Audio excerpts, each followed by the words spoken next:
Dear students, good morning to all of you. आज हम fluid की मैकेनिकल प्रॉपर्टी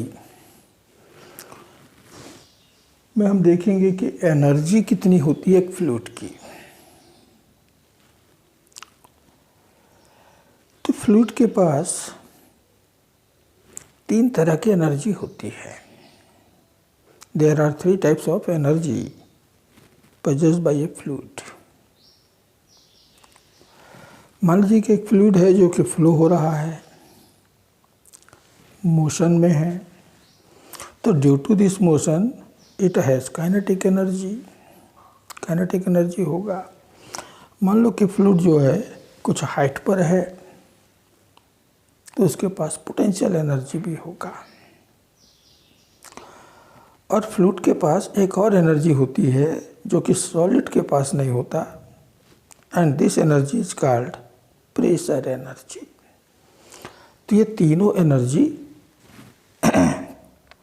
जो एक फ्लूइड के पास होता है उसी के बारे में यहाँ पर हम स्टडी करने वाले हैं।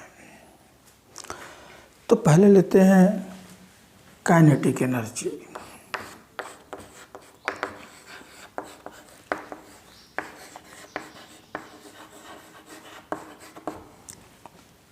काइनेटिक एनर्जी का फार्मूला तो हमको मालूम ही है। If a body of mass m is moving with a velocity v, then its kinetic energy is given by half mv square. वही यहाँ पर भी होता है कि m मास का फ्लूइड v वेलोसिटी के साथ में फ्लो हो रहा हो तो उसकी काइनेटिक एनर्जी हो जाएगी हाफ mv स्क्वायर। तो लेट वेलोसिटी ऑफ फ्लो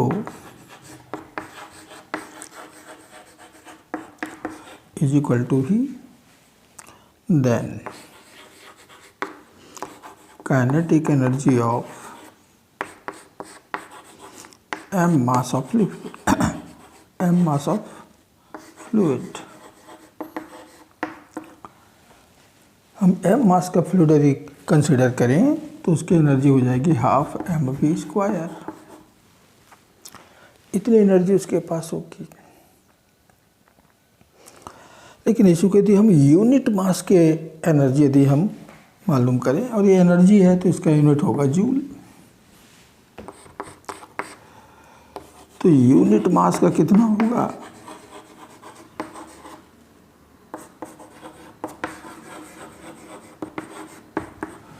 तो यूनिट मास की यदि हमको एनर्जी निकालनी है तो m मास का कितना है, तो यूनिट मास का कितना होगा? तो half mv square divided by m, so it is half mv square, sorry half rho mm तो कैंसिल हो गया, तो हाफ v स्क्वायर इतनी होगी यूनिट मास की एनर्जी, और इसलिए इसका यूनिट बनता है जूल पर किलोग्राम। तो ऐसे हम यूनिट वॉल्यूम की भी निकाल सकते हैं।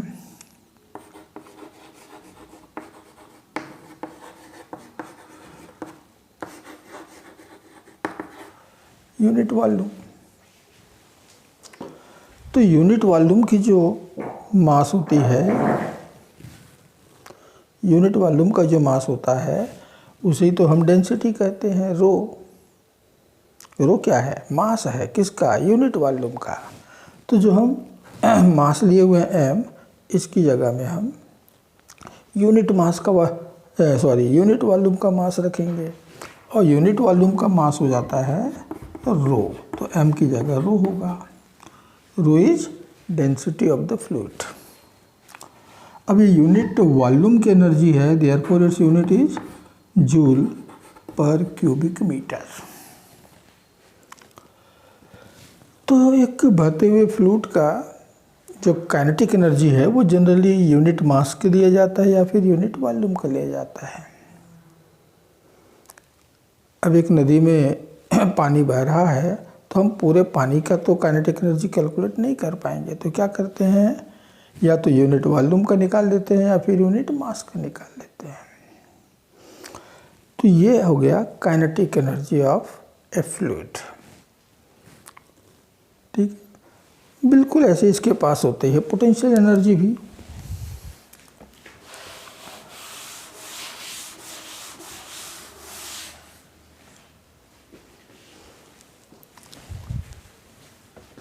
तो second potential energy,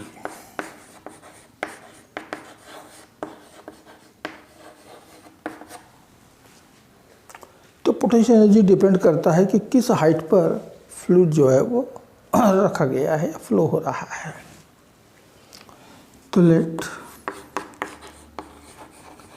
height of the fluid from ground is equal to h. कहाँ पर है? एच हाइट पर है। Then potential energy of m mass of the fluid,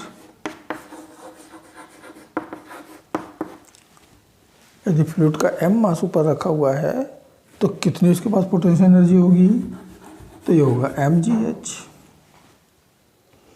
and since it is energy therefore its unit is joule, ये joule में लिखा जाएगा। तो ऐसे हम निकाल सकते हैं यूनिट मास।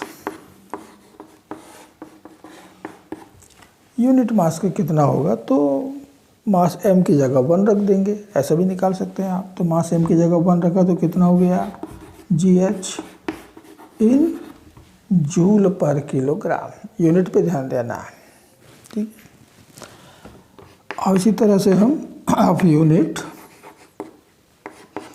वॉल्यूम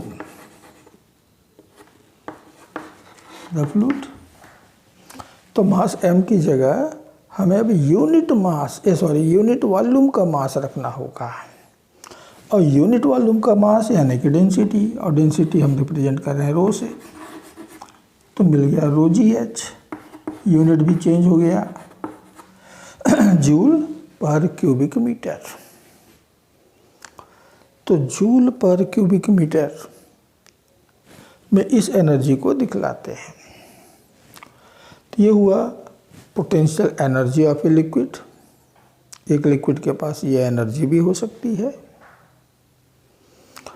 लेकिन फ्लूइड के पास एक तीसरी भी एनर्जी होती है, that is called the pressure energy. Pressure energy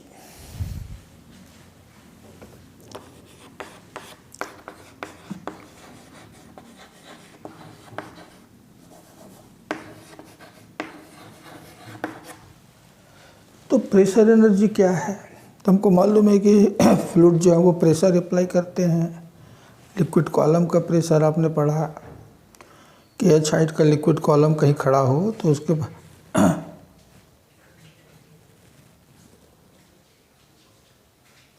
उसके बॉटम पर जो प्रेशर पड़ता है, सबसे नीचे जो प्रेशर एग्जर्ट होता है, that is the rho g h. Rho g h के बराबर का प्रेशर वहाँ लगता है। तो एक फ्लूइड के प्रेशर के अगेंस्ट हम जो वर्क करते हैं वो उसके पास एनर्जी के फॉर्म में स्टोर होता है, and that energy is called the pressure energy. कि जो लिक्विड या जो फ्लूइड प्रेशर अप्लाई कर रहा है, उस प्रेशर के अगेंस्ट हम कुछ वर्क करेंगे तो वह उसकी एनर्जी के फॉर्म में स्टोर हो जाएगा, and that is the pressure energy. मान लीजिए कि आपके पास एक कंटेनर है,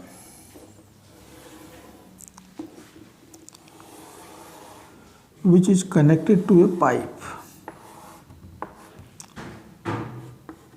Suppose it contains some fluid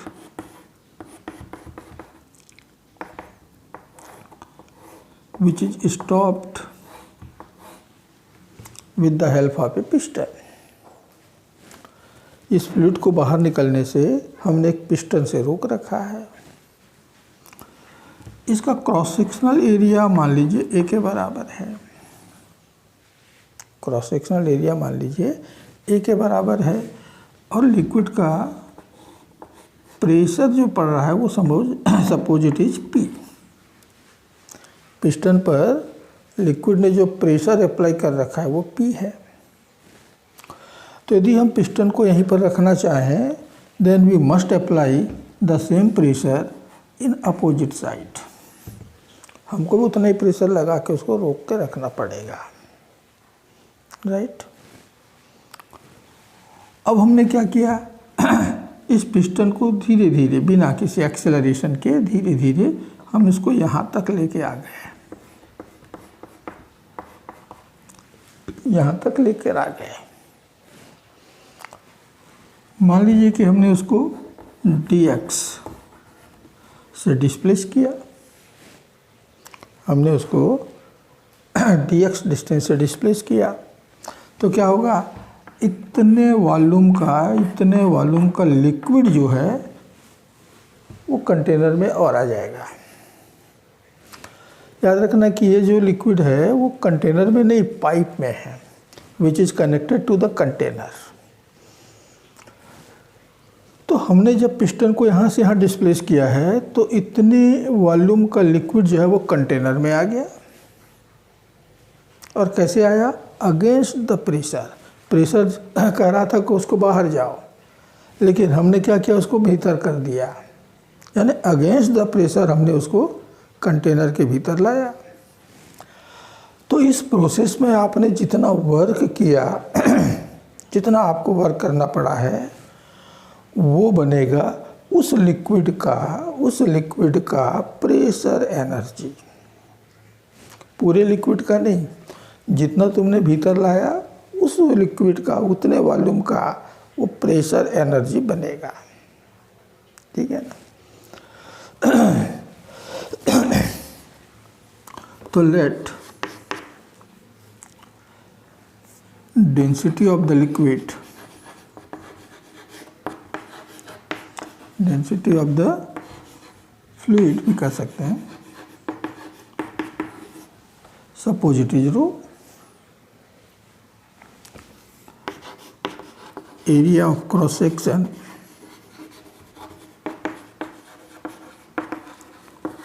of the piston, suppose it is A, and pressure applied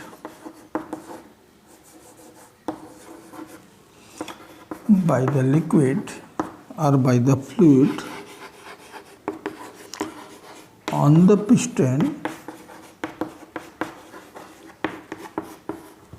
is suppose P।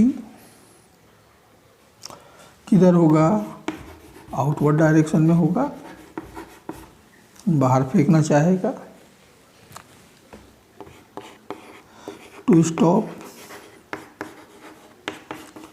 The piston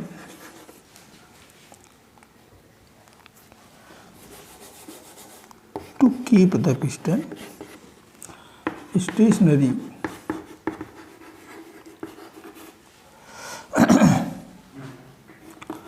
the same pressure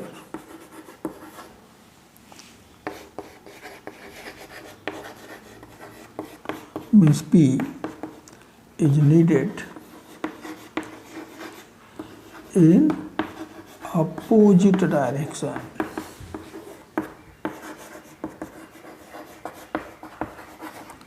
In opposite direction उतना ही pressure हमको और लगाना पड़ा है। If piston is displaced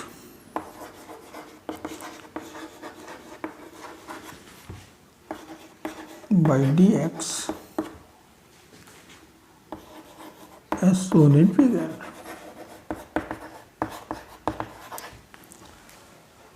हमने piston को dx से displace किया।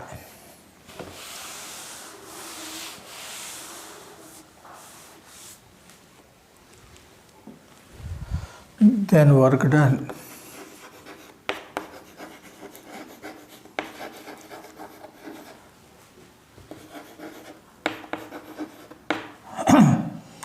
on the fluid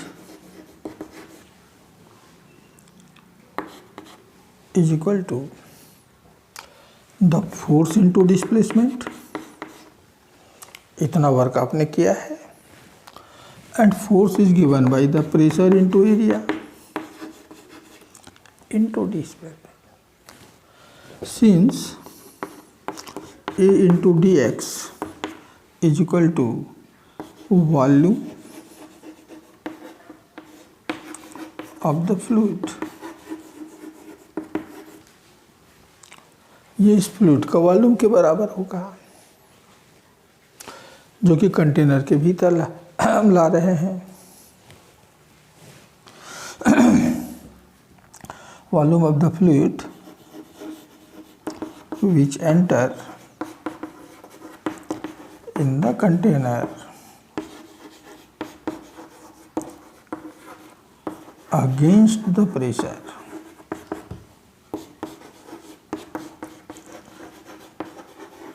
ये प्रेशर के अगेंस्ट कंटेनर के भीतर आ गया।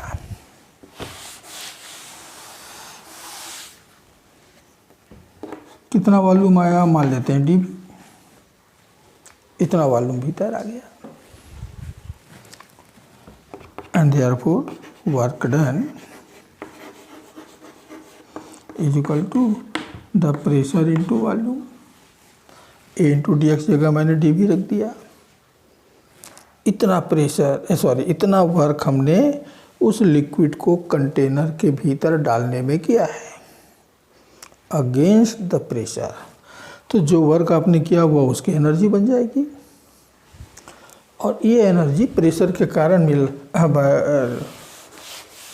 बन रहा है, और इसलिए इसको हम कहते हैं pressure energy. And therefore pressure energy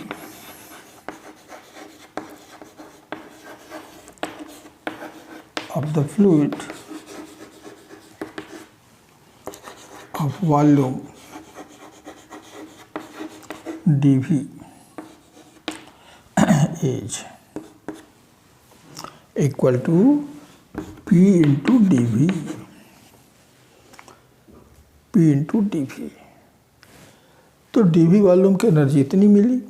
अब एनर्जी है तो भाई ये तो जूल में होगा, राइट। तो यूनिट वॉल्यूम का कितना होगा, therefore pressure energy of unit volume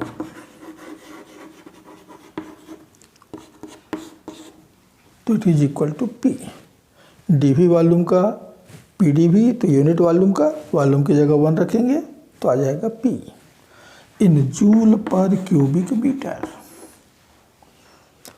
तो एक फ्लूइड का यदि प्रेशर पी है तो उसके यूनिट वॉल्यूम की energy p joule per cubic metre के बराबर होगा, ठीक है। जितना प्रेशर उतनी एनर्जी उसके पास होती है यूनिट वॉल्यूम के पास में। अब यदि इतना है तो यूनिट मास का कितना होगा,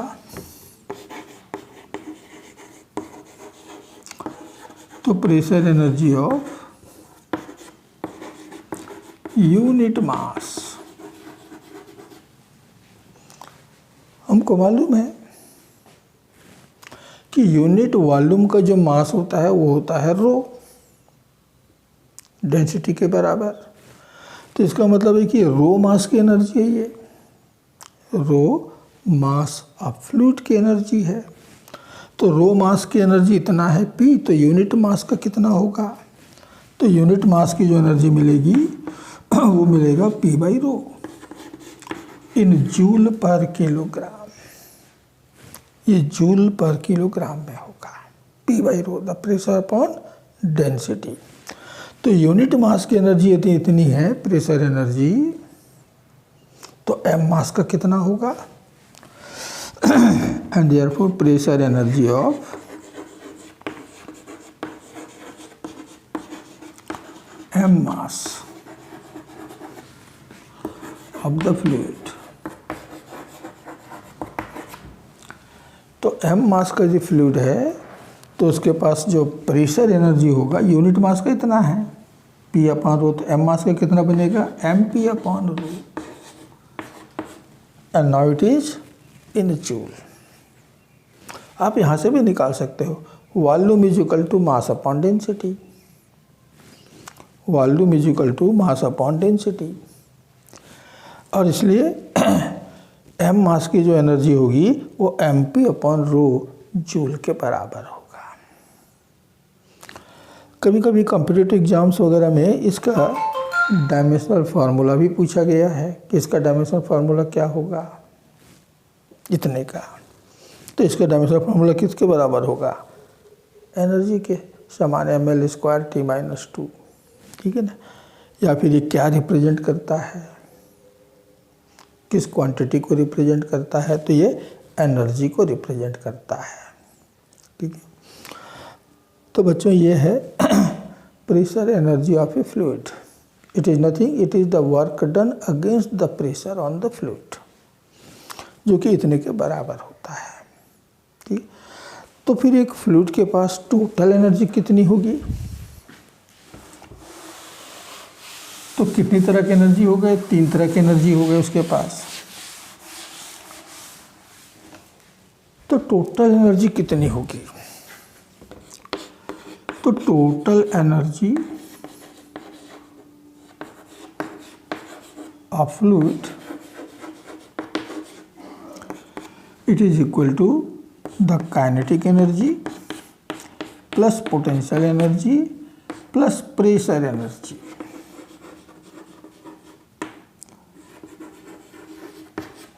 इन तीनों एनर्जी का सम हमें हमारे लिक्विड का टोटल एनर्जी देगा। तो total energy of unit mass,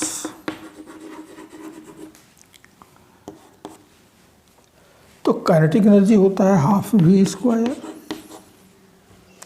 potential energy होता है gh, और यूनिट मास का प्रेशर एनर्जी होता है p/ρ। तो इतनी एनर्जी उसके यूनिट मास के पास होगा। And similarly the total energy of unit volume, unit volume की टोटल एनर्जी कितनी होगी, तो यूनिट वॉल्यूम की kinetic energy ½ρv², pressure energy ρgh, और pressure energy P, unit volume की बात करें तो P के बराबर मिलेगा। तो ये हो गया total energy of unit volume. तो ये हम एक फ्लूइड की एनर्जी या तो यूनिट मास के लिए कैलकुलेट करते हैं या फिर यूनिट वॉल्यूम के लिए करते हैं, तो टोटल एनर्जी इतना होगा, ठीक। अब मान लीजिए कि लिक्विड की हाइट 0 है, लिक्विड ग्राउंड पे ही है, तो ये वाला पोर्शन 0 हो जाएगा, h 0 हो जाएगा, तो बचेगा ½ v² प्लस p/ρ या ½ ρv² प्लस p।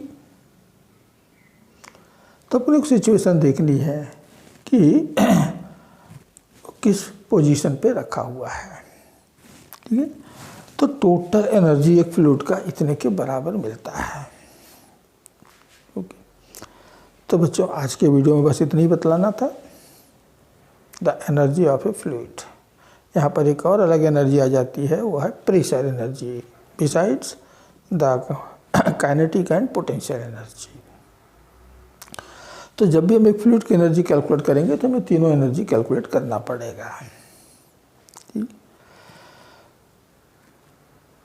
अब यदि इस चैनल की टीचिंग, इस चैनल के कंटेंट आपको अच्छे लग रहे हों तो अपने दोस्तों में से शेयर करें, चैनल को सब्सक्राइब करें, ताकि जो भी नया अपलोड हो, जो भी नया वीडियो अपलोड करूं, उसका नोटिफिकेशन आपको इमीडिएटली मिल सके और आप उसका एडवांटेज ले सकें। तो डियर स्टूडेंट्स, आज के लिए बस इतना ही। अगले वीडियो में फिर मुलाकात होगी, तब तक के लिए नमस्कार, जय हिंद।